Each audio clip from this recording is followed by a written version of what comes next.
కేసీఆర్ ఉన్నప్పుడు కనీసం తెలంగాణ అనేది దేశవ్యాప్తంగా ఒక పేరు గడించిపోయింది.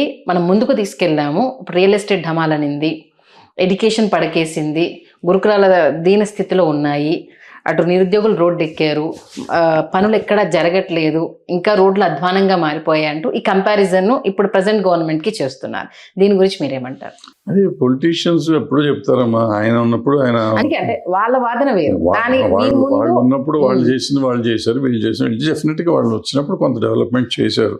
ఈ ఫ్లైఓవర్స్ యూస్ పర్టికులర్గా కరోనా రోజుల్లో వాళ్ళు చేసిన డెవలప్మెంట్ నిజంగా బ్రహ్మాండంగా చేశారు. వాళ్ళు చేయలేదని మనం అంటాం, తప్పది. But at the same time లంచగొండితనం విపరీతంగా పెరిగిపోయింది. అది అన్బేరబుల్ అయింది, అందుకే ఓట్లు వేయలేకపోయారు జనం. అది చాలా పరాకాష్ట. అంటే కామన్ మ్యాన్ కూడా ఇబ్బంది పడే పరిస్థితి వచ్చింది కాబట్టి ఓట్లు తేడా వచ్చింది. లేకపోతే ఆయన 10 ఏళ్ళ తర్వాత ఆయన పోవటానికి ఛాన్స్ లేదు. అంటే కుటుంబ పాలన అయిపోయి దాన్ని చాలా ఒక రకమైన మొదట్లో ఇచ్చిన ఫస్ట్ 5 yearsలో ఇచ్చిన గవర్నెన్స్ సెకండ్ 5 yearsలో ఇవ్వలేకపోయారు. ఇప్పుడు మా వాదన అంటారు, అప్పుడు వీళ్ళు అట్టగా తిట్టేవారు, ఇప్పుడు వీళ్ళు తిడుతున్నారు. ఇప్పుడు ఏదో ఉన్నప్పుడు 2 ఏళ్ళు అయింది వీళ్ళు వచ్చి, అప్పుడే 2 ఏళ్ళలోనే ఏదో చేసేయాలి. మంత్రం పెట్టి మంత్రదండం ఏం లేదు కదా వీళ్ళ దగ్గర. చాలా స్తబ్దుగా అయిపోయింది. ఆల్రెడీ ఫ్లోటింగ్ లో ఉన్న తెలంగాణ ఎక్కడిదక్కడ ఆగిపోయింది అనేది వాదన. ఫ్లోటింగ్లు ఏంటమ్మా, ఇప్పుడు ప్రభుత్వాలు రియల్ ఎస్టేట్ మీద నిలబడతాం అనేది తప్పు అసలు.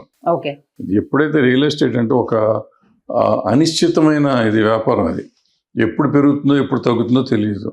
పెరుగుతా ఉంటే ఇప్పుడు ఇవన్నీ పెంచుకుంటూ వచ్చారు. ఇవన్నీ ఇప్పుడు మేము ఇక్కడికి వచ్చినప్పుడు ఏమీ లేదు, మొత్తం అంతా అడవిని కొట్టేసి ఇప్పుడు ఇల్లు కడుతున్నారు. వీళ్ళంతా నాకు రోజు చూస్తున్నప్పుడల్లా మొత్తం ఇదంతా పెరిగిపోయింది, బ్రహ్మాండంగా ఉంది, బిల్డింగ్ లేదు అమెరికా లాగా ఉన్నాయి అనిపిస్తుంది. నిండితే వీళ్ళకి ఉద్యోగాలు వస్తాయా వీళ్ళకి? ఇప్పుడు నా ఆలోచన ఎట్లా ఉంటుందంటే, ఇన్ని ఇళ్ళు వచ్చినాయి, దగ్గర దగ్గర ఒక 1 కోటి ఇళ్ళు వస్తున్నాయి, లక్షలు ఆల్రెడీ 10-15 లక్షలు ఉన్నాయి, ఇంకా మిగిలినవి కూడా వస్తే ఒక దగ్గర దగ్గర 50 లక్షల నుంచి 1 కోటి ఇళ్ళు దాకా వస్తాయి ఫ్లాట్లు. ఇన్ని ఇళ్ళు వస్తే వీటికి అందరూ మెజారిటీ లోన్లు తీసుకుని ఉంటారు, ఈఎంఐలు ఉంటాయి. వీళ్ళ సాఫ్ట్వేర్ వాళ్ళు అటు ఇటు వచ్చారు. అసలు ఇంతమందికి ఉద్యోగాలు వస్తాయా? వీళ్ళకి ఈఎంఐలు తీసుకున్న వాళ్ళు 2 ఇళ్ళు 3 ఇళ్ళు తీసుకున్నారు. వీళ్ళకి ఇప్పుడు ఏఐ వచ్చి ఉద్యోగాలు పోతే, ఈఎంఐలు కట్టపోతే ఈ ఫైనాన్షియల్గా ఈ దేశం బ్యాంకులన్నీ మూతపడతాయి. అంతే కదా. ఇప్పుడు చైనాలో వచ్చినట్టు మనకు కూడా వస్తుంది, వేరే చాలా దేశాల్లో వచ్చింది. సో రియల్ ఎస్టేట్ మీద నిలబడి రియల్ ఎస్టేట్ని పెంచుకుంటా పోయాం, అది గొప్పగా చేసామని చెప్పడం అనేది అంత బూతు నాకు ఏది లేదు. రియల్ ఎస్టేట్ని స్టేబుల్గా ఉంచగలిగిన వాడు సరైన ప్రభుత్వం అవుతుంది. కానీ రియల్ ఎస్టేట్ని పెరిగిపోయింది కాబట్టి మనం అద్భుతంగా చేసాం అనుకుంటే, అంటే రియల్ ఎస్టేట్ పెరిగింది కాబట్టి చాలామందికి ఉద్యోగం వల్ల వచ్చినాయి కాబట్టి ఆ డబ్బు సంపాదించిన వాళ్ళు అందరూ గవర్నమెంట్కి అగెనెస్ట్ అవుతున్నారు. దాంతో ఏమవుతుంది, ఇల్లు భయపడుతున్నారు, డబ్బులు ఎలక్షన్లకు డబ్బు కావాలి కదా, రియల్ ఎస్టేట్ మీద ఆధారపడుతున్నారు కాబట్టి రియల్ ఎస్టేట్ పెరగటం తరగటాన్ని మీద ఎక్కువ మాట్లాడుతున్నారు. బట్ రియల్ ఎస్టేటే ప్రభుత్వాలు అంటే రాష్ట్ర అభివృద్ధికి దోహదపడతాయి అనేది నేను నమ్మను. ఇప్పుడు రేవంత్ రెడ్డి గారి మీద వ్యతిరేకత వచ్చిందా, కావాలని తీసుకొచ్చారా? దీని గురించి ఏమంటారు? అంటే అపోజిషన్ పార్టీ నాయకుడు, ముఖ్యమంత్రి, వ్యతిరేకత లేకుండా ఎట్లుంటుంది? వ్యతిరేకించకపోతే ఆ పార్టీ అవుతుంది. టీఆర్ఎస్ వచ్చి దీంట్లో జాయిన్ అయిపోవచ్చు కదా, బీజేపీ వచ్చి దీంట్లో జాయిన్ అయిపోవచ్చు కదా. వ్యతిరేకత ఉంటుంది, వ్యతిరేకత కొత్తగా వచ్చేదే ఉంది. ఈయన కాకుండా ఇంకొకళ్ళు ముఖ్యమంత్రి అనే వ్యతిరేకత ఉంటుంది, ఆయన్ని చేయటం లేదు. వచ్చే మంత్రి పర్సనల్గా వాళ్ళకు ఉండే దీని వీక్నెస్ని కానీ, లేకపోతే పర్సనల్గా ఉండేది వీళ్ళు బురదల్లటం కానీ చేస్తూ ఉంటారు తప్ప రేవంత్ రెడ్డి గారని కాదు, ఎవరు వచ్చినా కానీ అదే చేస్తారు. కమింగ్ టు ఏపీ పాలిటిక్స్, ప్రజాపాలన కన్నా ఇప్పుడు ప్రజెంట్ టీటీడీ చుట్టూవే రాజకీయం తిరగడము, అది ఏపీ ప్రతిష్టను దెబ్బతీస్తోంది. దీన్ని ఎందుకు గమనించట్లేదు అన్నది సామాన్యుల నుంచి వస్తున్న వాదన. ఆ టీటీడీ ఇష్యూకి సంబంధించి నిజంగానే రైట్ వేలో వెళ్తుందా? అది టీటీడీ రైట్ వే ఏమవుతుందమ్మా? లడ్డూ ప్రసాదం కావచ్చు, రీసెంట్గా చైర్మన్ది కావచ్చు, అక్కడ చాలా రకాల నిర్లక్ష్యం, అంటే మొక్కోటి ఏకాదశి రోజు జరిగిన తొక్కిసలాట కావచ్చు, ఈ కంప్లీట్ తిరుమల తిరుపతి దేవస్థానము వెంకటేశ్వర స్వామి మెయిన్ ఏంటిది ప్రధానంగా రాజకీయం నడుస్తుంది. అది దేశవ్యాప్తంగా ప్రపంచవ్యాప్తంగా ఆ చరిత్రకు కొంత మచ్చ తీసుకొచ్చేలాగా నెగిటివ్ పబ్లిసిటీ జరుగుతుంది అనేది, మనమే చేస్తున్నాము అనేది. ఇప్పుడు ఏ రాష్ట్రానికైనా ఒక పొలిటికల్ పార్టీని మనం ఎన్నుకున్నామంటే ఆ రాష్ట్ర భవిష్యత్తు కోసం, ఆ రాష్ట్ర ప్రజల భవిష్యత్తును గురించి ఆలోచిస్తాం. ఒక వెంకటేశ్వర స్వామికి కోసం పొలిటికల్ పార్టీని గెలిపించాం. తిరుపతి దేవస్థానం కోసం తిరుపతి దేవస్థానానికి టీటీడీ బోర్డు ఒకటి ఉంటుంది. వాళ్ళ పని చూసుకుంటారు. తప్పైనా ఒప్పైనా వాళ్ళు చూసుకుంటారు. దాంట్లో గవర్నమెంట్ ఇన్వాల్వ్ అవటం అంత తప్పు ఏది లేదు. తప్పు జరిగిందా జరగలేదా, ఎవరు రైట్ ఎవరు తప్పు అని నేను మాట్లాడతా. మనకి సంబంధం లేని పని అది తప్పు చేస్తే ప్రభుత్వానికి హక్కు ఉంది. మొత్తం టీటీడీ బోర్డుని పీకేయచ్చు. నిజంగా అంతకుముందు వాళ్ళు తప్పు చేసింటే వాళ్ళందరినీ తీసుకుని జైల్లో పడేయచ్చు, కేసు పెట్టేసి. ఇవన్నీ చేసేది డైరెక్టర్స్. ఇంత అల్లరి చేయక్కర్లా, ఇంత గొడవ కూడా చేయక్కర్లేదు, ఇంత పబ్లిక్గా చేయాల్సిన అవసరం లేదు. దానికి బదులు ఈ రాష్ట్రంలో ఇది చేస్తాం, ఇవాళ విద్యకి ఎంత చేస్తున్నాం. అదే ఇప్పుడు విద్య ఓ పక్కన మెడికల్ కాలేజీలో అతను కట్టెళ్ళాడు, ఇవన్నీ ప్రైవేటైజ్ చేస్తామంటారు. అది చేయటం కాదు, నేను ఏదో చేస్తాను. ఏదో ఒకటి క్లియర్గా చెప్పొచ్చు కదా. అది శాంపుల్ చెప్తున్నా. ఏదో స్కూల్స్ అతను ఏదో చేశాను అన్నాడు. అతను చేశాడా చేయలేదా అవి చెప్పచ్చు కదా. మొత్తం అంతా రాజకీయం అంతా అభివృద్ధి గురించి మాట్లాడతాం అనేసి టీటీడీని గురించి మాట్లాడుతున్నారు. 2 సంవత్సరాల నుంచి తిరుపతి మీద తప్ప ఏమి చేయట్లా. మనం తిరుపతి కోసం ప్రభుత్వాన్ని ఎన్నుకున్నామా, రాష్ట్రం కోసం ఎన్నుకున్నామా అనేది మనం తేల్చుకోవాలి. ఒకప్పుడు ఎలక్షన్ జరిగే ముందు అమరావతి కోసం అన్నారు. అమరావతిని మర్చిపోయి తిరుపతికి వెళ్ళిపోయారు. అంత తిరుపతి దగ్గర సెటిల్ అయిపోయారు, అక్కడే ఉన్నారు. వేరే పనులు వేరే జరుగుతున్నాయి. బట్ స్టేట్మెంట్లకు వచ్చేటప్పటికి, అసెంబ్లీలోకి వచ్చేటప్పటికి తిరుపతి మీదే తిరుగుతాను బండి అంతా. 2 years నుంచి నడుస్తాను. అది చాలా అన్ఫార్చునేట్. తెలంగాణ రాజకీయాలు ఒక జనర్ అయితే ఏపీ రాజకీయాలు ఇంకో జనర్. ఎలా అయిపోయిందంటే తెలంగాణ ప్రజలు కూడా తెలంగాణలో ఏం జరుగుతుందని పట్టించుకోవడం మానేశారు. ఏపీలో ఏ అంశం తెర మీదకి వస్తుందా, అది ఎంత ఇంట్రెస్టింగ్గా మారుతుందా అన్న సిచ్యువేషన్కి వచ్చింది. మరి దీన్ని డిస్క్రైబ్ చేయాలంటే ఏం చేస్తారు? దానికి ఏం లేదు. తెలంగాణ ప్రజలు చాలా అమాయకులు, విప్లవవాదులు కూడా. ఎందుకంటే సాయుధ పోరాటం చేసిన ఏకైక రాష్ట్రం, దేశం అంటే నైజాం ఆ రోజుల్లో దేశం కాబట్టి ప్రతి ఆ స్త్రీ పురుషుడు, ముసలి ముతక, చిన్న పెద్ద అంతా తిరుగుబాటు చేసిన రాష్ట్రం, దేశం ఇది. సో వీళ్ళకి ఒక చైతన్యం ఉంది, ఒక ఇంట్రెస్ట్ కూడా ఉండదు ఇటువంటి వాటి మీద. చిల్లర విషయాలు తెలంగాణ ప్రజలకి ఇంట్రెస్ట్ ఉండదు. అన్ఫార్చునేట్గా ఏంటంటే సెటిలర్స్, ఆంధ్ర రాష్ట్ర ఎలక్షన్ని సెటిల్ చేసే సెటిలర్స్ ఇక్కడ ఉన్నారు. తెలంగాణ 30 లక్షల నుంచి 40 లక్షల ఓట్లు ఇక్కడ ఉన్నాయి. వీళ్ళే వెళ్ళి ప్రభావితం చేస్తారు ఆ ఎలక్షన్ని. సో వీళ్ళు దాని గురించి మాట్లాడేది వీళ్ళే. తెలంగాణ మాట్లాడదు, తెలంగాణ ప్రజలు మాట్లాడదు. తెలంగాణ ప్రజలకు ఇంట్రెస్ట్ లేదు. ఆంధ్రాని గురించి ఏం లాభం, వాళ్ళకి అవసరం ఏంటి? వీళ్ళకి అక్కడ ఎలక్షన్ గురించి, అక్కడ రాష్ట్రాన్ని గురించి మాట్లాడతారు. మంచి అయినా చెడైనా మాట్లాడేది వీళ్ళు. సో తెలంగాణ గురించి మీరు మాట్లాడకండి, తెలంగాణకు సంబంధం లేదు. తెలంగాణలో సెటిల్ అయిన కొంతమంది వ్యక్తులు ఆంధ్రాని గురించి మాట్లాడవచ్చు. తెలంగాణ ప్రజలకి నిజంగా వాళ్ళకి ఆలోచన లేదు, ఆశ లేదు, అవసరం కూడా లేదు.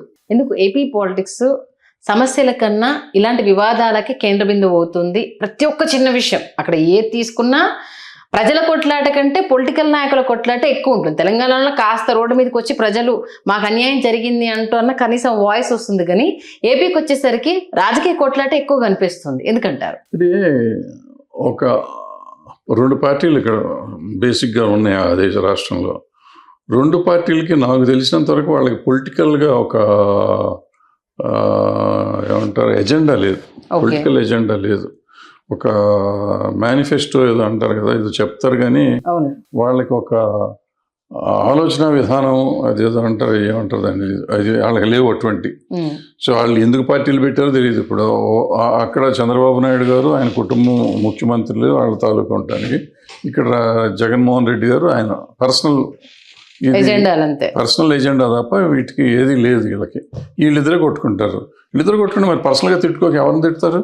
అదే సార్, మేనిఫెస్టో ఇంప్లిమెంటేషన్ లో మేం గొప్ప అంటే మేం గొప్ప అనుకుంటూ స్కూల్ ఫీజు 15,000 ఇస్తున్నాము, టైంకి పెన్షన్ ఇస్తున్నాము. స్వార్థ ప్రయోజనాల కోసమే కదా వాళ్ళ పార్టీలు పెట్టుకున్నారు. ప్రజల ప్రయోజనాల కోసం పెట్టుంటే ఈ రకంగా ఉండరు. ప్రజల ప్రయోజనాల కోసం ఉంటే ఎవరిని తిడుతున్నా కానీ ఉమ్ము చూస్తే తుడిసేసుకుని నా పని నేను చేస్తాను. అప్పుడు ప్రజలు ఉమ్మోస్తారు అవతలడి మీద. నేను ఉమ్ము ఎవరి మీద వేయక్కర్లా. ఇప్పుడు గాంధీ గారు స్వతంత్రం తెచ్చినప్పుడు ఆయన కొట్టినా తిట్టినా ఆయన చేసుకుంటూ వస్తే ఆటోమేటిక్గా వచ్చింది. సో ప్రజలంతా ప్రభావితం అయ్యారు. నువ్వు ప్రజల్ని ప్రభావితం చేయట్లా, తిట్టుకుంటున్నావు, నువ్వు తిడుతున్నావు, ఆయన తిడుతున్నావు, నువ్వు తిడుతున్నావు. అసలు వీళ్ళకి మాకేంటి అనే పరిస్థితిలో ఉంది. గట్టిగా ఎవరన్నా అడిగితే నీకు అది ఇచ్చాను, 2 రూపాయలు బియ్యం ఇచ్చాను కదా, రూపాయికి ఇచ్చాను కదా, ఇగో నూనె ఇచ్చాను, శనగలు ఇచ్చాను, పిసుకులు ఇచ్చాను అని మాట్లాడుతున్నారు. దీంతో మన నోరు మోయిస్తున్నారు. లేకపోతే ఎలక్షన్లో నువ్వు డబ్బులు తీసుకోలేదా అంటున్నాను. సో వీళ్ళు అల్టిమేట్గా అంటే పూర్వకాలం రాజుల్లాగానే తయారయ్యారు వీళ్ళు. యుద్ధం చేసుకుని యుద్ధం చేయట్లేదు, ఈ రకంగా యుద్ధాలు చేస్తున్నారు. అలాగే కుల రాజకీయాలు ఎత్తిమీరిపోయాయి ప్రస్తుతం ఏపీలో. చాలా చాలా అంటే మా పార్టీ మా కులం వాళ్ళు సీఎం అవ్వట్లేదు, మీరే రాజ్యం వెళ్తున్నారు, కూటమి కట్టారు కానీ దేనికోసం కట్టారు, ఇలాంటి అంటే ప్రతిపక్షం మీద వీళ్ళు యాక్చువల్గా అయితే అధికార పక్షం నిందలు వేయాలి, వాళ్ళు చేసిన వాటిని తెర మీద తీసుకురావాలి. బట్ ఇక్కడ కూటమికి వచ్చేసరికి కూటమి మీదనే ఎక్కువ నిందలు, వాళ్ళే ఈ సర్దుబాటులు ఇవన్నీ ఎక్కువగా చర్చ జరుగుతున్నాయి అనేసి అని అంటున్నారు. దీని గురించి ఏమంటారు? ఏముంది, నాకు చెప్పాను, పల్లెలలో ఎన్నెన్నో మాట్లాడతాము. వాళ్ళ నాయకులంతా బాగానే ఉన్నారు కదా, మీరు లేకపోతే నాకు లేదు, నేను లేకపోతే మీరు లేరు అని వాళ్ళు చక్కగా చట్టపట్టాలు వేసి తిరుగుతున్నారు. ఇంకా వాళ్ళకి న్యాయం లేదు, అది లేదు, ఇది లేదు అని అంటాం తప్పు కదా యువతల వాళ్ళకి. ఇందాక వాళ్ళని మెప్పిస్తాం కోసం ఈ మాట్లాడుతాం తప్ప అవసరం లేదు. నాయకుడు ఏం చెప్పాడో నాయకుడు చెప్పేది వినాలి మనం. నాయకుడిని నమ్మితే, లేకపోతే నాయకుడిని వదిలేసి ఇంకో నాయకుడి దగ్గరికి రా. నాయకుడిని నమ్ముతున్నాను అంటున్నావు, పక్కన నాయకుడు నాకు దేవుడు అంటావు, నాయకుడు ఎట్ట చెప్తే అట్ట చేస్తానంటావు. ఓ పక్కన ఆయన చెప్తున్నాడు కదా మనం వద్దు, మనం అంతా రాష్ట్రాన్ని బాగు చేద్దాం, రాష్ట్రం కోసమే నేను అంటున్నాడు. నిజమా అబద్ధమా ఆయన ఏం చెప్తున్నాడు అనవసరం. ఆయన చెప్పింది నువ్వు వినాలి కదా. నువ్వు మధ్యలో మనకు లేదు, మనకెందుకు రావట్లేదు అని అడగకూడదు నువ్వు. అంతే అంటారు. అంతేగా మరి. అమరావతి ఎందుకంటే ఏపీకి మన బైఫర్కేషన్ తర్వాత ఏపీ పరిస్థితి రాజధాని లేని ప్రాంతం అయిపోయింది. ఇప్పటికి 10 సంవత్సరాల నుంచి అమరావతి నిర్మాణం అది వాళ్ళ హయాంలో, అది వైఎస్ఆర్ జగన్ వచ్చినాక 3 రాజధానులు అనేది, మళ్ళీ వీళ్ళు వచ్చాక మళ్ళీ అమరావతిని పునర్నిర్మాణం చేస్తామన్నా ఇటుక కదలట్లేదు, అసలు రాజధానికి సంబంధించి ముందుకెళ్ళట్లేదు. అంటే ఏపీ పరిస్థితికి అంతేనా? అంటే పరిస్థితి అంతేనంటే ఏ ప్రభుత్వం వచ్చినానమ్మా పని చేయకూడదు, చేస్తానని ఆశ చూపిస్తే అంటేనే నడుస్తుంది పని ప్రభుత్వం. వాస్తవం అయితే అదే ఇంకా మీరు చెప్పింది అంతే కదా. సో నేను చేసాను అనుకో, నెక్స్ట్ ఏంటి? ఇప్పుడు నేను నీకు ఇచ్చేసాను అమరావతిని, రేపు చేసి ఇచ్చేసాను, రేపు పొద్దుటికి ఇవ్వచ్చు, ఎల్లుండికి ఇవ్వచ్చు. ఇచ్చేస్తే నువ్వు నెక్స్ట్ ఏం చేస్తావు అని అడుగుతారు నన్ను. నేను అమరావతిని కడతా ఉంటే నేను నెక్స్ట్ తరం, ఆ తర్వాత తరానికి కూడా అడుగుతానే ఉంటాను. నేను అదే చెప్పుకుంటూ తిరుగుతూ ఉండొచ్చు కదా. నేను, నా పిల్లలు, వాళ్ళ పిల్లలు అంతా చెప్తూ ఉండొచ్చు. సరిపోతుంది. ఈజీగా. Simple answer sir. నిజంగా అంటే ఒక వాస్తవం, గ్రౌండ్ లెవెల్ రియాలిటీ మీరు చెప్పిన మాటలో సింపుల్గా చెప్పవచ్చు. అలాగే రాబోయే రోజుల్లో నీళ్ల కోసం యుద్ధాలు జరగబోతున్నాయి, అదే 2 రాష్ట్రాల మధ్య అసలు మెయిన్ వార్ కాబోతుంది అంటున్నారు. దీని గురించి ఏమంటారు? ఏం జరగవు, ఊరికే మాటలు, అంతా ఒకటే. ఎత్తు పెంచడాలు, ఇటు మళ్ళీ కృష్ణ నీళ్లు. ఇప్పుడు ఎత్తు పెంచడం, ఎత్తు తగ్గించడం ఏదో ఉంటుంది కదా. కమిషన్, బచావత్ కమిషన్ ఏదో ఒకటి ఉంది, వాళ్ళు అక్కడ ఏదో ఇస్తారు. సో వాళ్ళు ఇచ్చిన దాని ప్రకారం వీళ్ళు చేస్తారు. సముద్రంలోకి వెళ్ళే నీళ్ళు ఎట్టారు, వెళ్ళే నీళ్ళని వాడుకుంటారు. అంటే సరిగ్గా వాళ్ళు ఆ ఇల్లు కేసుని ఇది చేసుకోవటం అవసరం. ఢిల్లీ వెళ్ళి ఢిల్లీలో మనం వాదించుకోవాలి. అది వాదిస్తేనే సరిగ్గా అవుతాయి. ఊరికే మన అమాయకులను చేసి మాట్లాడతాం ఇవన్నీ, అది ఇష్యూయే కాదు. ఎందుకంటే మనం తెలంగాణ పైన ఉంది, ఆంధ్ర కింద ఉంది. ఆంధ్ర తెలంగాణ నీళ్ళు ఎట్ట వాడుతుంది? పైనుంచి కిందకి పోయిన నీళ్లు మనకి కాదు కదా. పైనుంచి పోయినాయి మనకి కాదు. మనకి కాని నీళ్ళు వాడుకుంటారా, పారబోస్తున్నారా, మనకెందుకు? అవసరం లేదు అది. సో ఆ నీళ్లు నువ్వు ఎట్ట వాడతావు అంటానికి ఎట్ట వాడుతున్నారు, నువ్వు ఎందుకు సమాధానం చెప్పలేకపోతున్నావు? సింపుల్, సామాన్య మానవుడిగా నాకు అర్థమైంది చెప్తున్నా. చాలా చాలా సింపుల్ గా మన జనరల్ గా పైనుంచి నీళ్లు వెళ్తున్నాయి, నువ్వు ఆనకట్ట కట్టేసావు, అయిపోయింది. ఇక్కడ కాగా నా నీళ్లు ఉన్నాయి.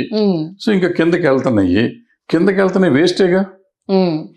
వేస్ట్ అవుతున్న నీళ్లు నువ్వు ఇంకో చెట్టుకు పోస్తున్నావు. 2 చెట్లకు పోయమన్నారు, 4 చెట్లు మొలిసినాయి, 4 చెట్లకి ఆ వేస్ట్ నీళ్లు వస్తున్నాయి. 4 చెట్లు ఎట్లా పెంచుతావు? 2 పెంచు అంటే ఇళ్ళు అనకూడదు. మేము 4 పెంచుతున్నాం, ఇంకా చేసాం, వృద్ధి చేసాం. పొరపాటున ఒక విత్తనం మొలిసి నీళ్లు వచ్చినాయి అంతే, చెట్లు వచ్చినాయి. నేను అభివృద్ధి చేస్తాను, 2 చెట్లు పెట్టాను వాళ్ళు అనకూడదు. వాళ్ళు అనవసరంగా పబ్లిసిటీ చేసి వీళ్ళకి అమ్మో మా నీళ్లు పోయినాయేమో అని వీళ్ళు. నాలాంటి అమాయకులకి నిజమైన వాడు కొట్టేసాడేమో అని నేను అనుకుంటా. ఒక పనికి పురస్కారం అనేది ఒక ప్రశంస, వాళ్ళకు ఒక బూస్టింగ్. మన తెలంగాణలో గద్దర్ అవార్డ్స్ అంటే కాంగ్రెస్ గవర్నమెంట్ వచ్చాక అప్పటికి ఉన్న కేసీఆర్ గవర్నమెంట్లో అవార్డ్స్ ప్రస్తావన లేదు. గద్దర్ అవార్డ్స్ అనౌన్స్ చేసిన తర్వాత అసలు సినిమా అవార్డ్స్కి గద్దర్కి ఏంటి పోలిక? నంది అవార్డ్స్ బాగానే ఉంది కదా, ఎందుకు పేరు మార్చారు అంటూ చాలా రకాలుగా ఈక్వేషన్స్ తెర మీద తీసుకొచ్చారు. ఆ గద్దర్ పేరు బాగాలేదు, ఆయన ఏంటిది తెలంగాణ కళాకారులకు సంబంధించి కదా, సినిమాకి సంబంధించి కాదు కదా అంటే ఈ వాదన తెర మీద తీసుకొచ్చారు. దీని గురించి మీరేమంటారు? నందికిన్న సినిమాకి సంబంధం ఏంటి? ఆ రోజుల్లో నందిని పెట్టారు, నంది దేవుడిగా పూజిస్తామో ఏదో అయ్యి ఉండొచ్చు, ఆ పేరు పెట్టారు. చూడు గద్దర్కి ఇదేంటే గద్దర్ ఏదో యుద్ధ నౌక ఏదో అంటారు ఆయన్ని. సో తెలంగాణలో ఒక వర్గానికి ఆయన ప్రతీక. ఆయన పాటలు ప్రేరేపితం చేసి తెలంగాణ రాష్ట్రానికి వస్తానికి ఆయన ఒక ఇదయ్యాడు. తెలంగాణ మొదటి నుంచి తెలంగాణ సెపరేట్ తెలంగాణ కోసం పోరాడిన ఆయన పాటలు ప్రేరేపితంగా చేశాడు. సో ఆయనకి ఒక గుర్తింపు అని వాళ్ళు అనుకుని ఉండొచ్చు. అది కరెక్టా తప్ప? ఇప్పుడు మనకమ్మ 13 సంవత్సరాల నుంచి అవార్డులు ఇవ్వట్ల సినిమా వాళ్ళకి. ఇప్పుడు ఈ గవర్నమెంట్ ఇస్తాన్ని మొదలుపెట్టింది. అది గద్దర్ గారి పేరు పెట్టారా ఇంకోళ్ళ పేరు పెట్టారా అనేది నాకు అనవసరమైన చర్చ కదా. నాకేంటి, ముందు అవార్డు ఇస్తున్నారా లేదా? అవార్డు అనేది ప్రతి మనిషికి ఒక భుజం తడతం అవుతుంది, ఒక ధైర్యం ఇస్తుంది, ఒక కొత్త ఎనర్జీ వస్తుంది.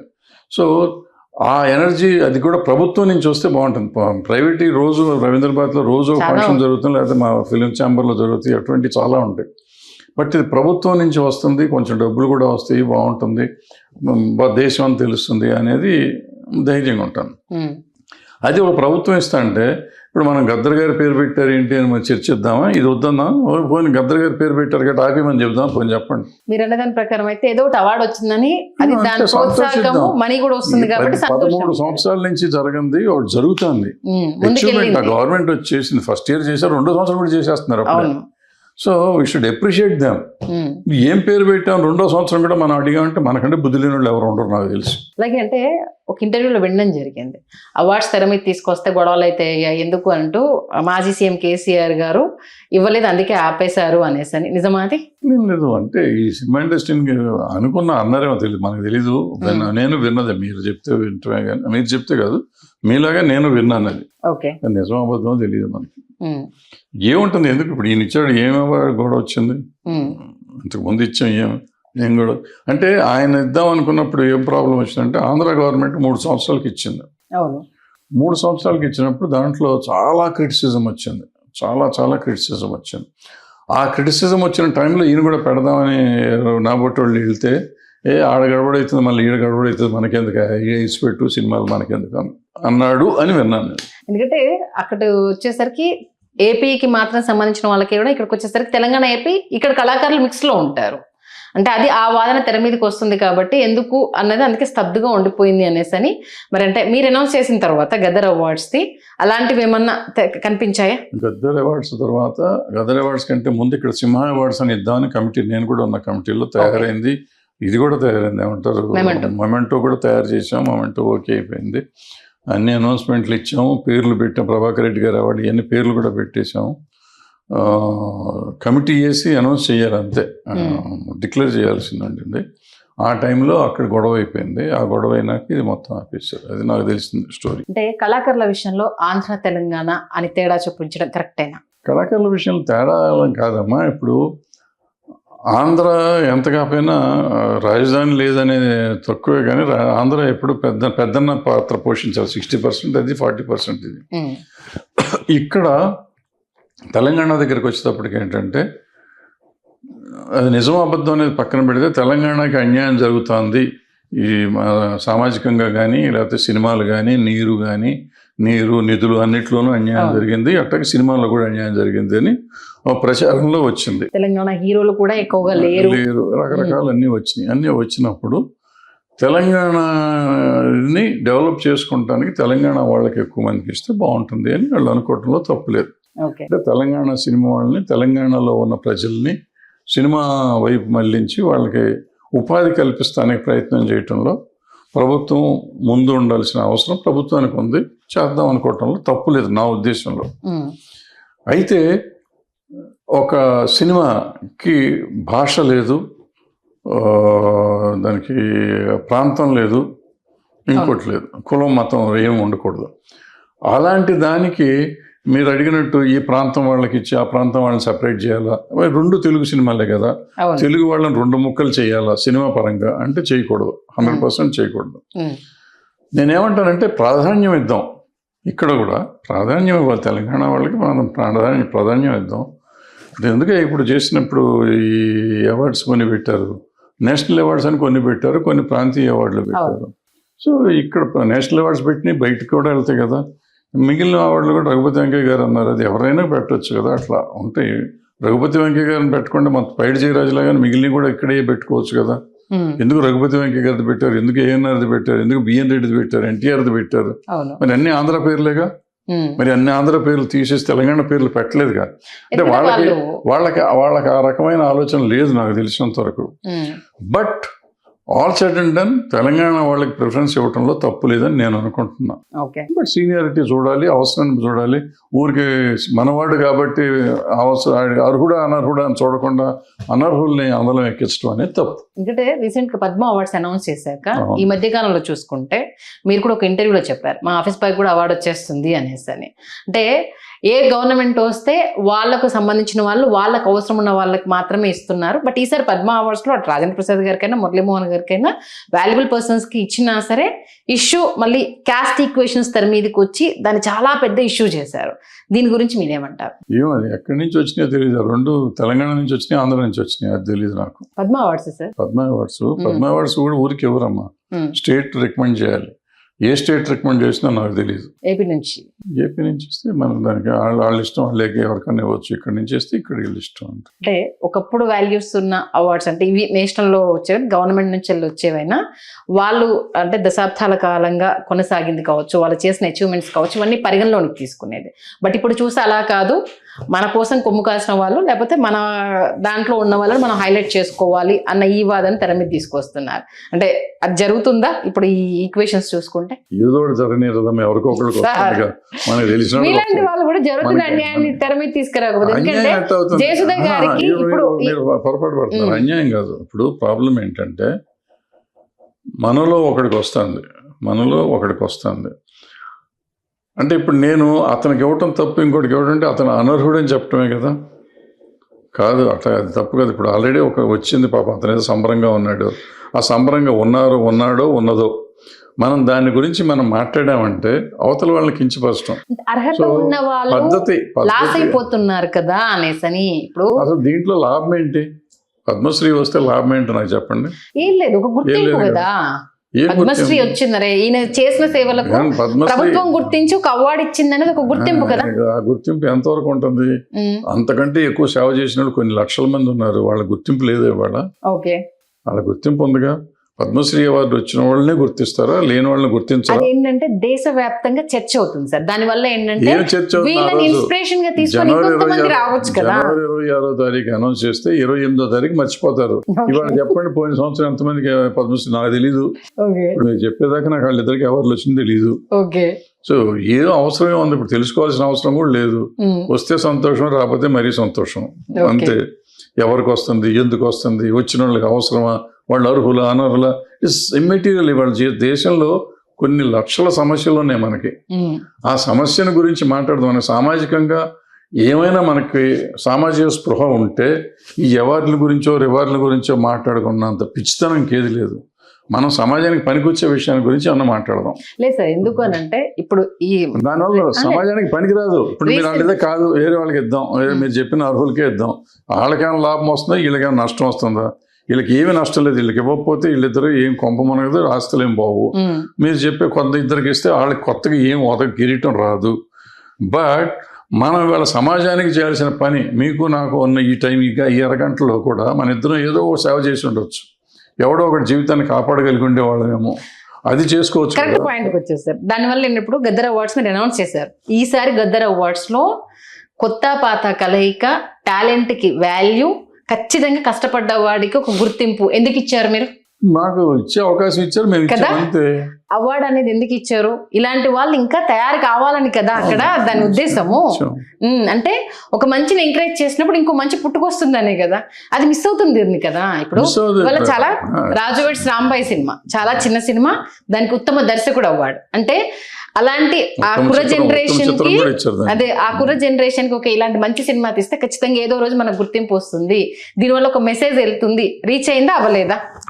ఒక టాలెంట్ ఉన్న యాక్టర్ ని మీరు గుర్తించారు, అరే మన యాక్టింగ్ తను గుర్తించారు కాబట్టి మనం కష్టపడితే ఆ పొజిషన్కి వస్తాము, ఇలా ఒక రోజు అవార్డు తీసుకుంటాము, వాడికి ఒక గోల్ క్రియేట్ అవుతుందా లేదా? పెట్టిన రీజన్ కూడా అదే కదా. అవుతుంది. అట్లాగే ఇప్పుడు మీరు రాజవేడ్స్ రాంబాయ్ అన్నారు, పాపం ఇంకెవరో ఉండుంటారు, నాకు అంతకంటే గొప్ప సినిమా తీసి నాకు రాలేదు అనుకోవచ్చు కదా. పద్మశ్రీకి ఎంత తేడా ఉంటుందో దాని మీద కూడా డిస్కషన్ అట్లాగే ఉంటుంది. సో మనం అసలు డిస్కస్ చేయటం తప్పు అంటున్నా నేను. ఎవరికి వచ్చినా మన వాళ్ళకి వచ్చింది అలా అనుకుంటే ఈ సమస్య ఉండదు కదా సార్. అంటే అది మన జీవితం కాదు. ఫస్ట్ పాయింట్ ఏంటంటే పద్మశ్రీ కానీ లేకపోతే నంది అవార్డులు కానీ లేకపోతే ఈ గద్దర్ అవార్డ్స్ కానీ మన లైఫ్ కాదు. వస్తే సంతోషిద్దాం, మనకి రావాలని ఆశిద్దాం, మన వాళ్ళకి రావాలని ఆశిద్దాం, మన వాళ్ళకి కానీ మనకు కానీ వస్తే సంతోషిద్దాం, అంతవరకే. ఎదుటి వాళ్ళకి వచ్చిందని మనం బాధపడక్కర్లేదు, ఎదుటి వాళ్ళకి ఇచ్చిన తప్పని మాట్లాడక్కర్లేదు. ఎందుకంటే ఏ అవార్డు ఇవ్వాలన్నా ఒక రకరకాల పరిస్థితులు ఉంటాయి. ఇప్పుడు ఒక సినిమాలు వాళ్ళు 60 సినిమాలు చూస్తారు, పాపం వాళ్ళు మానసికంగా దెబ్బతినిపోయి ఉంటారు. ఎందుకంటే 40 సినిమాలు వాళ్ళు మెంటల్ బ్రెయిన్ చెడగొట్టేస్తాయి. సో చూడటానికి కూడా పనికిరాని సినిమాలు వస్తాయి, అప్లై చేస్తారు. వాళ్ళు కూడా ఎక్స్పెక్ట్ చేస్తూ ఉంటారు. 20 సినిమాలు ఎక్కడ ఇవ్వాలా అని కొట్టుకు వస్తూ ఉంటావు పక్కన, దేనికి ఇవ్వాలి, ఇంత గొప్పగా చేశారు, ఆ అమ్మాయి బాగా చేసింది, ఈ అమ్మాయి బాగా చేసింది, ఈ అబ్బాయి బాగా చేసింది, నేను బాధలు పడతా ఉంటే ఆ 40 సినిమాలు ఉండొచ్చు మాకెవరా దానికి ఇన్ఫ్లుయెన్స్లు ఇవన్నీ ఉంటాయి. ఈ టెన్షన్లో వాళ్ళు ఎవరికి ఇస్తున్నామో ఎవరికి ఇవ్వట్లేదు కూడా తెలియదు, కొన్ని తప్పులు కూడా జరుగుతూ ఉంటాయి. దీని గురించి మనం కోడికేకలు విభజిస్తాని వల్ల మనకు వచ్చేది ఏం లేదు, టైం పాస్, మన టైం వేస్ట్ తప్ప ఏం లేదు. మనం ఊరికే టైం పాసే చేద్దాం అనుకుంటే దీని మీద చర్చిద్దాం ఎన్ని రోజులైనా. అంత టైం నాకు లేదు, మీకు లేదు, వదిలేయడానికి. ఎంటైర్ ఇంకా ఎండింగ్ పాయింట్ లో ఇప్పుడున్న వాళ్ళకి, అంటే మీ ఉద్దేశం ప్రకారం మీరు మెసేజ్ ఇవ్వడం వేస్ట్ అని అంటారు, బట్ ఆలోచించండి అనేసి అని చెప్తే ఏ విషయం గురించి ఆలోచించాలని చెప్తారు? మనం గురించి మనం ఆలోచించాలి, మన పిల్లల గురించి ఆలోచించాలి, మన సమాజాన్ని గురించి ఆలోచించాలి, మన స్థితిగతులు ఏమీ అక్కర్లా. మనం ఏ మంచి చెడు తెలుసుకోగలిగే స్థాయికి మన పిల్లల్ని తీసుకురాగలిగితే చాలు, ఇంకేం అక్కర్లా. అంత పరిస్థితులు ఉన్నాయా ఇప్పుడు? ఎందుకంటే బంధాలు వాల్యూ లేకుండా ఏం చెప్పాలనుకున్నా చెప్పమన్నారు, అంతవరకే. వాళ్ళు ఉన్నాయా లేవంటే నేనేం చెప్పాలి, దీంట్లో ఒకటి అంటే లేవు కాబట్టి ఇది కావాలని నేను అంటున్నా. అదే అంటే ఏం మార్పు రావాలి, తల్లిదండ్రులు ఏ విషయాలు గమనించాలి? ఖచ్చితంగా ఇప్పుడు తల్లిదండ్రులే చెప్పాలి కాబట్టి బుద్ధి మారాలి, అంతకంటే తల్లిదండ్రులదే. పిల్లలదే ఉంది పాపం. వాళ్ళు ఏం చేస్తారు, వాళ్ళకి నోరు లేని పసిగుడ్లు, అప్పుడప్పుడే పెరుగుతున్న వాళ్ళు, వాళ్ళని ఏదో చెడగొడతానికి నువ్వు ట్రై చేస్తాం, వాళ్ళు ఏదో చేశారని మళ్ళీ రేపు అంటాం.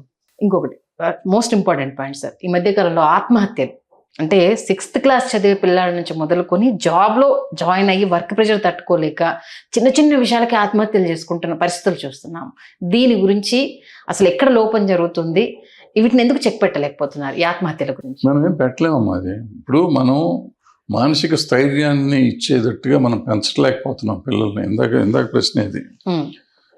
మనుషుల్ని మన పిల్లల్ని మానసిక స్థైర్యం ధైర్యంతో పెంచగలిగితే, మనం వాళ్ళకి టైం కేటాయించగలిగితే, ఇవాళ తల్లిదండ్రులకి పిల్లల కోసం సమయం కేటాయించే డబ్బు ఉన్నవాళ్ళు చేయలేకపోతున్నారు, డబ్బు సంపాదించే ఉద్యోగస్తులు చేయలేకపోతున్నారు, ఎవరు వాళ్ళ పిల్లల కోసం టైం కేటాయించలేకపోతున్నారు. సో పిల్లల కోసం టైం కేటాయించక వాళ్ళకి ఏం చేస్తున్నారు, తీసుకెళ్ళి ఒక సెల్ ఫోను, ఒక ఐప్యాడ్ ఒకటి ఇచ్చేస్తున్నారు. అందులో ఎన్ని బూతులు ఉంటున్నాయి, ఎన్ని దరిద్రాలు ఉంటున్నాయి, అన్ని దరిద్రాలకి తయారైపోతున్నారు. సో తయారైపోయినాక వాళ్ళకి మానసికంగా ఎదుగుదల తగ్గిపోతాను. మనం ఏంటంటే అబ్బా మా పిల్లోడికి మొత్తం అదేదో అమెరికా సంగతి చెప్పాడు అని చెప్పి మనం సంకలు కొట్టుకుంటున్నాం, కానీ వాడు ఎక్కడికి వెళ్తున్నాడు అనేది మనం అర్థం చేసుకోలేకపోతున్నాం. సో ఆ దెబ్బలో మీరు ఈ ఆత్మహత్యల గురించి మానసికంగా చాలా వీక్ అయిపోతున్నారు. వాళ్ళు పెరుగుతున్నారని మనం అనుకుంటున్నాం, కానీ చాలా వీక్ అవుతున్నారు. వీక్ అయిన వాళ్ళు చచ్చిపోతున్నారు, పెరిగిన వాళ్ళు నిజంగా పెరిగి పైకి వెళ్తున్నారు. నిజంగా దాంట్లో చాలా మంచి కూడా ఉంది, చెడే కాదు, అన్నీ చెడు అనుకోకూడదు. సినిమాల్లో ఎట్లా మంచి చెడు ఉందో దీంట్లో కూడా మంచి చెడు ఉంది. సో మంచిని తీసుకోవడం అనేది ఎప్పుడు తక్కువ అవుతుంది, చెడుని తీసుకునేది ఎక్కువ అవుతుంది. చెడుని తీసుకునే వాళ్ళు చచ్చిపోతారు, మంచిని తీసుకునే వాళ్ళు బతుకుంటారు. ఇప్పుడు కర్ణాటకలో సోషల్ మీడియాని బ్యాన్ చేశారు సార్. అంటే 16 years కింద ఉన్న వాళ్ళకి ఎవరికి ఉండదు, ఆఫ్టర్ 16 years సోషల్ మీడియా వాడాలి అనేది. అది ఇంప్లిమెంట్ సాధ్యమేనా? నిజంగా సోషల్ మీడియాని బ్యాన్ చేస్తే ఇప్పుడు మనం సినిమాలకి ఆపుతున్నాం, పిల్లలను చిల్డ్రన్ నాట్ అలౌడ్, అడల్ట్స్ అంటాం, అన్ని థియేటర్లను వదిలేస్తున్నారు కదా. అవన్నీ ఇక్కడ ఇప్పుడు మొన్న ఒక డైరెక్టర్ మరి తెలిసి చెప్పాడో తెలియదు కానీ అడల్ట్ సర్టిఫికేట్ ఇచ్చారు. నాకు చాలా సంతోషంగా ఉంది. అడల్ట్ సర్టిఫికేట్ ఇస్తే అందరూ ఫ్యామిలీతో వచ్చి చూస్తారు కాబట్టి అడల్ట్ సర్టిఫికేట్ ఫ్యామిలీతో ఎట్లా వస్తారా, డైరెక్టర్ ఎట్లా చెప్పాడు నాకు అర్థం కాలేదు విని. నాకు ఆశ్చర్యం వేసింది అనమాట. అంటే ఈ స్థితిలో ఉన్నాం మనం. యూఏ అంటే పేరెంట్స్ ఉండాలి, ఏ సర్టిఫికేట్ ఇస్తే పేరెంట్స్తో వచ్చి చూస్తారు, అందరూ చూస్తారు కాబట్టి నాకు సంతోషంగా ఉందని ఆ డైరెక్టర్ చెప్పాడంటే మనం. చివరిగా ఆడవాళ్ళ విషయంలో ఒకప్పుడు ఒక రకమైన చర్చ, ఇప్పుడు ఇంకో రకమైన చర్చ. ప్రతిసారి ఏదో ఒక విషయానికి ఆడవాళ్ళనే కార్నర్ చేయడము అనేది భయం. ఇంట్లో ఉన్నప్పుడు, ఇంట్లో నుంచి బయటికి వెళ్ళినప్పుడు, బట్టల విషయం, పని విషయం, ప్రతిదాన్ని ఎందుకు ఉమెన్ సెంట్రిక్గానే ఇవన్నీ నడుస్తున్నాయి, దీన్ని ఎందుకు ప్రతిసారి దాన్ని హైలైట్ చేస్తూ ఉన్నారు? ఆ స్వేచ్ఛ విషయానికి అద్దులు దాటుతుందా? నిజంగానే అది చర్చించాల్సిన అంశమా? దాన్ని చర్చించాల్సినంత అవసరం లేదంటారా? అవసరం 100% లేదు. చర్చించాల్సిన స్వేచ్ఛ ఏముంది, ఎవరిష్టం వాళ్ళది. ఇప్పుడు నువ్వు బట్టలు వేసుకోకూడదు, నువ్వు ఇవన్నీ కనపడేటట్టు ఎందుకు వేసుకున్నావు, నేను ఎందుకు బనీన్ వేసుకుని బయటికి వెళ్తున్నా? పూర్వకాలం బనీన్ అనేవాళ్ళం మనం. ఇప్పుడు దాన్ని ఏదో కొత్త పేరు పెట్టి అటు రంగు మార్చేసి వేసుకుని బయట తిరిగేస్తున్నారు. లాగు వేసుకుని చొక్కా వేసుకుని, చొక్కా కూడా లేకుండా తిరుగుతున్నారు మగవాళ్ళు. నువ్వు తిరిగినప్పుడు నేను తిరగకూడదు, నా అమ్మాయి కూడా అదే డ్రెస్ వేసి తిరుగుతాను. ఆ అమ్మాయికి ఫిజికల్గా ఉంటుంది కాబట్టి కొన్ని కనపడుతున్నాయి, నాకు కనపడి వీళ్ళు మాట్లాడుతూ ఉంటాను. ఇవన్నీ కరెక్ట్ అయిన విషయం కాదు. అసలు ఆ దృష్టితో నువ్వు ఎందుకు చూస్తున్నావు? ముందు నీ దృష్టిని మలుచుకోను. మగ ఆడ అనే తేడా మనం ఆలోచించినంత కాలం సో మనం వాళ్ళని గురించి మాట్లాడే పరిస్థితి వస్తుంది. వాళ్ళు ఏం వేసుకుంటే మనకెందుకు, వాళ్ళు ఎలా ఉంటే మనకెందుకు, వాళ్ళు ఏం చేసినా మనకేముంది? మన జాగ్రత్త మనం అసలు ముందు ఆలోచన అసలు ఎందుకు చూసాం ఆ అమ్మాయి? అది తప్పు కదా. అంటే మానసికంగా మనం అందరం స్త్రీ అంటే ఒక అట్రాక్షన్ ఉండిపోయింది మనలో, విచ్ ఈస్ నాట్ రైట్ ఉంది. ఈవెన్ మరి ఆడవాళ్ళకు ఉందేమో, నాకు నేను స్త్రీని కాదు కాబట్టి నాకు వాళ్ళు మగవాళ్ళని అట్టగా చూస్తారేమో అది మాకు తెలియదు. ఉందేమో నాకు తెలీదు, ఉంటే ఉండనొచ్చు, చూడకుండా. ఎలా అయిపోయిందంటే వాళ్ళ బుద్ధి మారట్లేదు కాబట్టి మనం జాగ్రత్త పడితే తప్పేంటి అని అంటున్నారు. అట్టగా ఏం జాగ్రత్త అంటే ఏంటి? జాగ్రత్త అని మీరు అంటారు, మరి 60 ఏళ్ళ ముస్లిం అని 6 నెలల పాపని కూడా రేపు చేస్తున్నారు. దాని గురించి మాట్లాడట్లేదు. సమస్య అది. ఇప్పుడు ఈ సమస్య ఇది కూడా సమస్యగా. బట్టలే సమస్య అయితే మరి వీళ్ళు ఏం చేశారు? వీళ్ళు బట్టలు లేకుండా తిరుగుతున్నారా పాపం? కాదు కదా. మరి వాళ్ళని ఎట్లా చేస్తున్నారు దుర్మార్గులు? ఈ దుర్మార్గులకి బ్రెయిన్ చెడిపోయింది, మతి చెడిన వాళ్ళు వీళ్ళంతా. వీళ్ళు కూడా ఎలా చెప్తున్నారు తెలుసా సార్? ఇక్కడ వీళ్ళని చూశారు కాబట్టి వీళ్ళ కోరికలు తీర్చుకోవడానికి ముసలోళ్ళను, చిన్నపిల్లల్ని వీళ్ళు ఆయుధాలుగా మలుచుకుంటున్నారంటూ డిస్క్రైబ్ చేస్తున్నారు. అదేం కాదు, నా ఉద్దేశంలో వీళ్ళకి పెంపకంలో వచ్చిన తప్పులు, తర్వాత ఈ ఫోన్లు కానీ వాట్ ఎవర్ ఈ అవైలబుల్గా ఉన్న గ్యాడ్జెట్స్ అన్నీ కలిపి వాళ్ళని మానసికంగా చెడగొడుతున్నాయి. చెడగొట్టినాక ఇవన్నీ జరుగుతున్నాయి. వీటిని మనం అరికట్టగలగాలి. పెంపకంలో తల్లిదండ్రులు వీళ్ళని జాగ్రత్తగా పెంచాలి. వీళ్ళ తల్లిదండ్రులు వీళ్ళ కోసం టైం కేటాయించాలి, రోజులు కొంతసేపు. అప్పుడు ఇవన్నీ మారుతాయి. కాలేజీలు, స్కూల్స్లో కూడా చదువు చెప్పేవాళ్ళు పంతుళ్ళు సరిగ్గా చెప్పాలి. పంతుళ్ళు అంటే కోపం, ప్రొఫెసర్స్ అంటారు కదా ఇప్పుడు, వాళ్ళు కూడా చదువు బాగా చెప్పాలి. చదువు చెప్పేటప్పుడు నైతికతను కూడా నేర్పించాలి. నైతికత క్లాసులు తీసుకోవాలి. నైతికత సామాన్యం ఉంటే సరిపోతుంది. నైతికతను పెంపొందింపజేస్తే ఇవన్నీ మారుతాయి. సూసైడ్లు మారుతాయి, రేపులు మారుతాయి. ఈ డ్రెస్సుల గురించి మాట్లాడతాయి. ఎందుకు స్త్రీని వేరే రకంగా నేను చూసినంత కాలం నేను డ్రెస్సుల గురించి మాట్లాడతా, ఇంకోటి మాట్లాడతా. నేను మామూలుగా వచ్చాను, ఎవరో వచ్చామా బాగున్నావా అనుకున్నాను, వెళ్ళిపోయాను. వెళ్తా ఏదో మామూలుగా ఏమో బాగున్నావు అని ఒక మాట అన్నాను, అబ్బో ముట్టేసుకున్నాడండి, నేనేం చేయను ఇంకా. సో ఈ అనమాట అంటే రకరకాల దాంట్లో అంటారు గుడ్ టచ్, బ్యాడ్ టచ్. మనం ఎప్పుడు నేను ఆ అమ్మాయి చిన్మయిని అడుగుతుంటే ఎట్లా తెలుస్తుందంటే, తెలుస్తుంది sir, good touch bad touch ఉంటుంది. తెలుస్తుందేమో నిజంగానే. క్యాజువల్ గా చెయ్యిట్లేసిన దానికి, నొక్కిట్లా పట్టుకుంటున్న దానికి, భుజం మీద వేసిన దానికి, నడుము మీద వేసిన దానికి ఆబ్వియస్ గా తెలిసిపోతుంది సార్. ఉండొచ్చు పర్సన్ అనేది అతను ఆప్యాయంగా పట్టుకుంటున్నాడా, మన మీద ఆస్తో పట్టుకుంటున్నాడా అనేది అది తెలిసిపోతుంది. సో అది అవన్నీ మనం నేర్చుకుంటే జాగ్రత్తగా ఉండాలి. కానీ ఈ మధ్యకాలంలో అలాంటి వాయిస్ రైజ్ చేస్తుంటే వాళ్ళపైన దాడి చేస్తున్నారు. ఇప్పుడు మీరు అన్నట్టు చిన్మయి గారు ప్రతి విషయానికి సంబంధించి తను ఎప్పటికప్పుడు తనకు ఎదురైంది ఫటాఫట్ ఇచ్చేస్తుంటే, నీకు అవకాశాలు లేవు కాబట్టి ఇట్లా మాట్లాడుతున్నావు. ఏం అవకాశాలు లేవు? ఎవరిని ఆపగలిగారో? ఆవిడ బ్రహ్మాండం 10 ఏళ్ళ నుంచి అందరూ చెప్తుంది, అడ్డం పడుతుంది, శుభ్రంగా ఉంది. She is good.